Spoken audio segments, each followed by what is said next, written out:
সুলতান Nuruddin Zengi রহমাতুল্লাহি আলাইহি বুড়িমাকে জানিয়ে দিলেন, ও বুড়িমা তুমি যাও, আমি রবের কাছে কসম করলাম যতক্ষণ পর্যন্ত আমি তোমার ন্যায় বিচার না করতে পারবো ততক্ষণ পর্যন্ত একটা গ্লাস পানিও আমি পান করব না।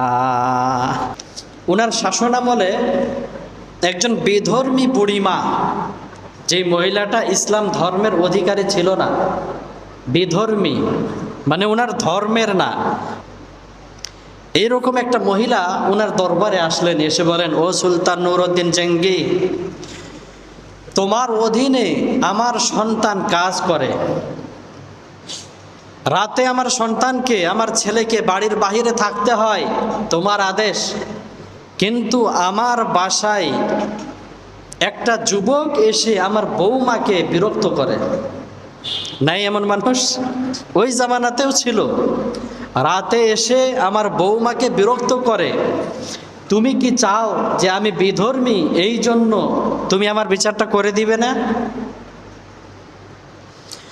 সুলতান নূরউদ্দিন জেনগি রহমাতুল্লাহি আলাইহি বুড়িমাকে জানিয়ে দিলেন, ও বুড়িমা তুমি যাও, আমি রবের কাছে কসম করলাম যতক্ষণ পর্যন্ত আমি তোমার ন্যায় বিচার না করতে পারবো ততক্ষণ পর্যন্ত একটা গ্লাস পানিও আমি পান করব না।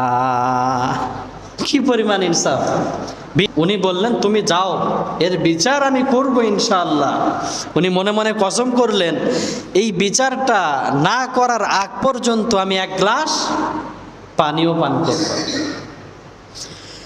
সুলতান নূরউদ্দিন জেনগি রহমাতুল্লাহি আলাইহি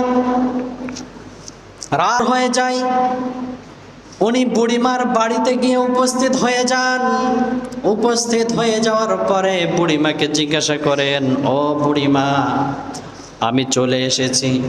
বুড়িমা বলেন, ও বাদশাহ আপনি আসতে বড় দেরি করেছেন, ওই যুবক এসেই গিয়েছে আর আমার বৌমার ঘরের ভিতরেও প্রবেশ করে ফেলেছে।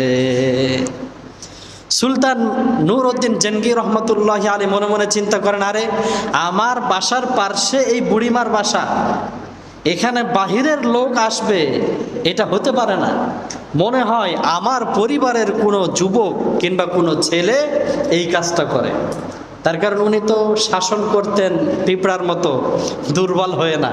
উনার শাসনামলটা ছিল শ্রেষ্ঠ এবং উনি ন্যায় বিচার করতেন। উনি জানেন যে এখানে বাহিরের কোনো ছেলে কিংবা কোনো যুবক আসতে পারে না।